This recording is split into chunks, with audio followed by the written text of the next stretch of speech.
कौशल प्रदेश, जिसकी स्थापना वैवस्वत मनु ने की थी, पवित्र सरयू नदी के तट पर स्थित है। सुंदर एवं समृद्ध अयोध्या नगरी इस प्रदेश की राजधानी है। वैवस्वत मनु के वंश में अनेक शूरवीर, पराक्रमी, प्रतिभाशाली तथा यशस्वी राजा हुए, जिनमें से राजा दशरथ भी एक थे। राजा दशरथ वेदों के ज्ञानी, धर्मप्राण, दयालु, रणकुशल और प्रजापालक थे। उनके राज्य में प्रजा कष्ट रहित, सत्यनिष्ठ एवं ईश्वर भक्त थी।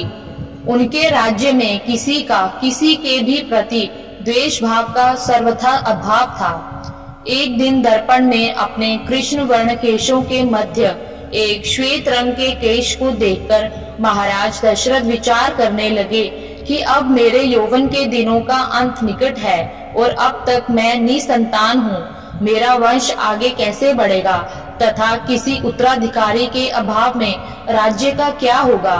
इस प्रकार विचार करके उन्होंने पुत्र प्राप्ति हेतु पुत्र यष्टि यज्ञ करने का संकल्प किया। अपने कुल गुरु वशिष्ठ जी को बुलाकर उन्होंने अपना मंतव्य बताया तथा यज्ञ के लिए उचित विधान बताने की प्रार्थना की।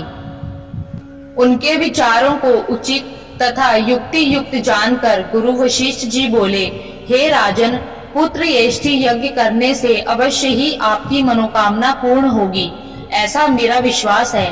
अतः आप शीघ्रातिशीघ्र अश्वमेध यज्ञ करने तथा इसके लिए एक सुंदर श्याम कर्ण अश्व छोड़ने की व्यवस्था करें। गुरु वशिष्ठ की मंत्रणा के अनुसार शीघ्र ही महाराज दशरथ ने सरयू नदी के उत्तरी तट पर सुसज्जित एवं अत्यंत मनोरम यज्ञशाला का निर्माण करवाया तथा मंत्रियों और सेवकों को सारी व्यवस्था करने की आज्ञा देकर महाराज दशरथ ने रनिवास में जाकर अपनी तीनों रानियों कौशल्या, कैकेयी और सुमित्रा को यह शुभ समाचार सुनाया।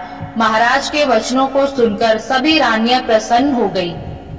मंत्री गणों तथा सेवकों ने महाराज की आज्ञा अनुसार श्यामकर्ण घोड़ा चतुरंगिनी सेना के साथ छुड़वा दिया। महाराज दशरथ ने देश देशांतर के मनसवी, तपस्वी, विद्वान, ऋषि मुनियों तथा वेद विज्ञ, प्रकांड पंडितों को यज्ञ संपन्न करने के लिए बुलावा भेज दिया। निश्चित समय आने पर समस्त अभ्यागतों के साथ महाराज दशरथ अपने गुरु वशिष्ठ जी तथा अपने परम मित्र अंग देश के अधिपति लोकपाद के जामाता रंग ऋषि को लेकर यज्ञ मंडप में पधारे। इस प्रकार महान यज्ञ का विधिवत शुभ आरंभ किया गया। संपूर्ण वातावरण वेदों की रचनाओं के उच्च स्वर में पाठ से गूंजने तथा स्मिधा की सुगंध से महकने लगा। समस्त पंडितों, ब्राह्मणों, ऋषियों आदि को यथोचित धन्य धान्य, गौ माता आदि भेंट करके सादर विदा करने के साथ यज्ञ की समाप्ति हुई। राजा दशरथ ने यज्ञ के प्रसाद चरा को अपने महल में ले जाकर अपनी तीनों रानियों में वितरित कर दिया। प्रसाद ग्रहण करने के परिणाम स्वरूप परम पिता परमात्मा की कृपा से तीनों रानियों ने गर्भ धारण किया।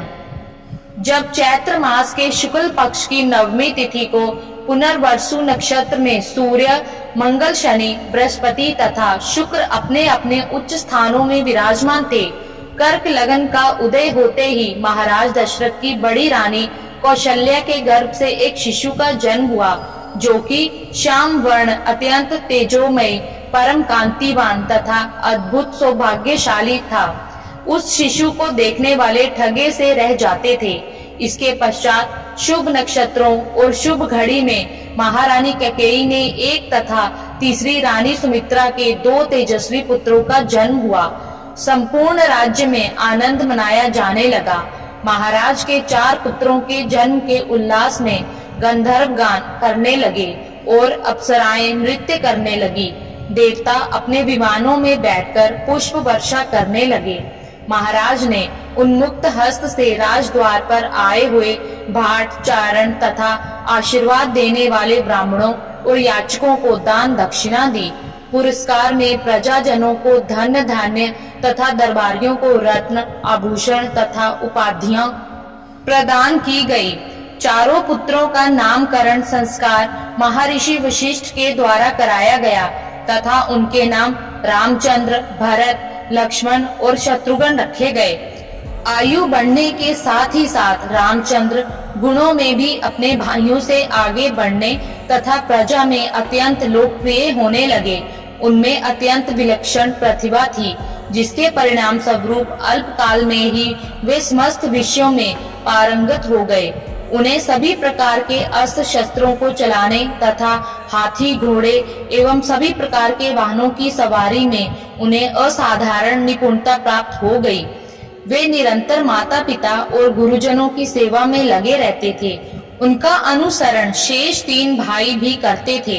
गुरुजनों के प्रति जितनी श्रद्धा भक्ति इन चारों भाइयों में थी, उतना ही उनमें परस्पर प्रेम और सौहार्द भी था। महाराज दशरथ का हृदय अपने चारों पुत्रों को देखकर गर्व और आनंद से भर उठता था। धन्यवाद।